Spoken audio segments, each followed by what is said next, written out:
Chicago is a city where some stories never make it past the alleyways, where some names echo long after the chalk fades, and on the night of March 6, 2017, a name the streets knew well, Kamari Belmont, stepped out of Cook County Jail, finally a free man. But freedom in Chicago is fragile, and for Bobo, it lasted minutes. Tonight, we retrace the footsteps of a young man whose past was still waiting for him right outside the jailhouse doors. Just before midnight, Bobo walked out after posting bond on a robbery charge. He had beaten a bigger case just weeks earlier, a murder charge dropped for violating the 120-day speedy trial rule. For most people, this would be a second chance, a new start, but the streets weren't celebrating Bobo's return. They were watching. He slid into a car with two others, headed into the cold March night. No one in that vehicle realized they were being hunted, or that the hunters were already close. To understand why this night unfolded the way it did, you have to understand who Bobo was. To some, he was just another name in the system. To others, he was a feared hitter, linked to two killings, Big Freaky in 2011. He was a member of Drek's side, and in 2012, Bobo allegedly killed Lil Chief from their rivals 051 Young Money. His reputation wasn't built on rumors, it was earned in blood, and reputations like that don't fade, they wait, sometimes for years. As Bobo's car rolled less than a mile from the jail, something unsettling happened in the quiet. A white SUV appeared, not speeding, not swerving, just syncing its movement with theirs. Almost like it already knew where Bobo would be. Inside the SUV, police sources believe sat members of 051 Young Money. Old conflicts don't die in Chicago, they circle back, and this one had perfect timing.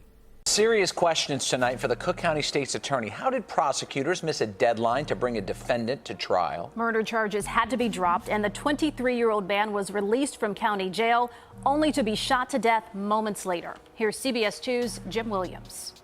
As Kamari Belmont sat in Cook County Jail charged with murder, the clock started running. We want accused people, we want victims, witnesses, everybody. We want them to have a speedy trial. Prosecutors had 120 days to bring Belmont to trial under the state speedy trial statute.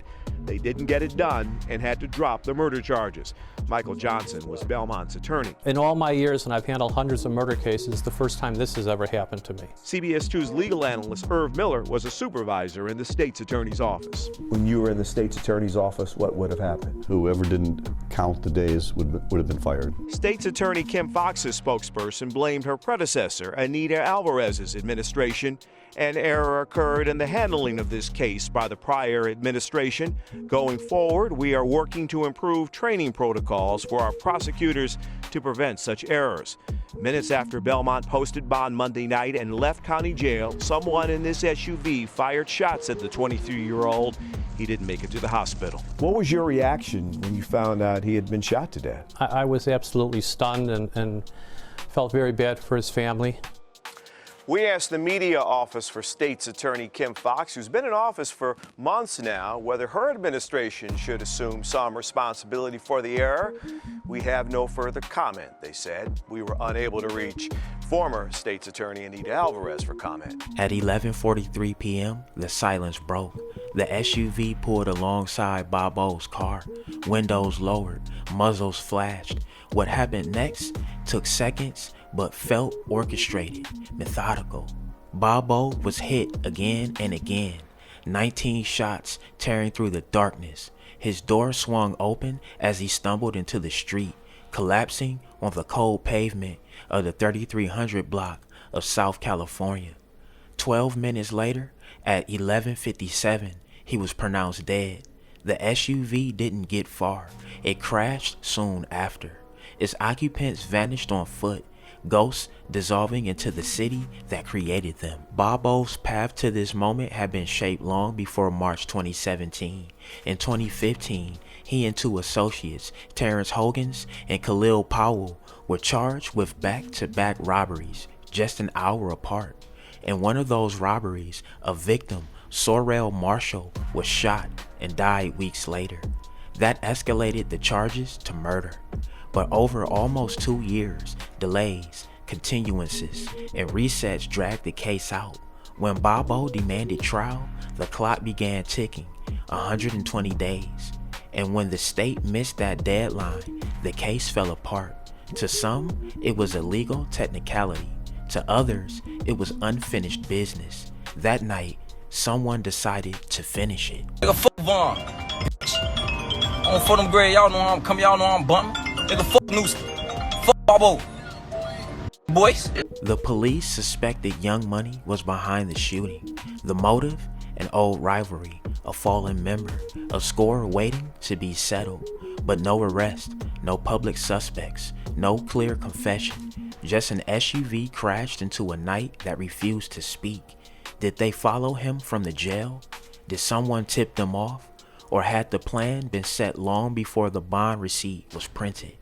Bobo stepped out thinking he'd beaten the system, but the streets have their own rules and their own clock. Yeah, bro. I ain't gonna run. Up, please. Who's over there? 23's headed, but who is over there? Walk back over here.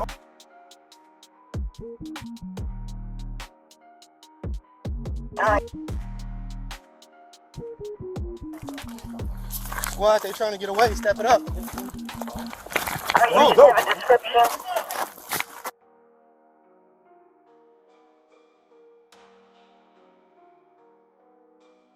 All right, take your time.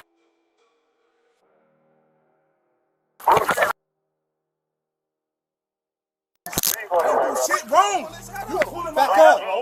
I'm telling you to stop. Stop. I didn't do anything. Put your hands behind your back. I didn't do anything.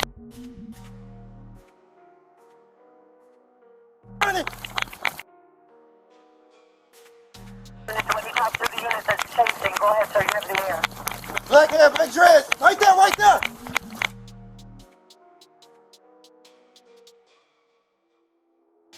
Kamari Belmont didn't survive an hour of freedom, not because of bad luck, but because his past didn't lose its grip. In Chicago, the line between justice and revenge is thin, blurred by the echo of old wars and the weight of long buried bodies. And on that night, less than a mile from the jail, the past caught up to Bobo with absolute precision. The only question that remains is, was this fate? Or was this a debt finally collected? Alright y'all, there y'all have it, man. That's the crazy story of THF Bobo. Hey, get in that comment section. Let me know what y'all think, man. Drillers and trappers, we outside trapping and drilling 247. Don't go nowhere. Watch that next video. Gang!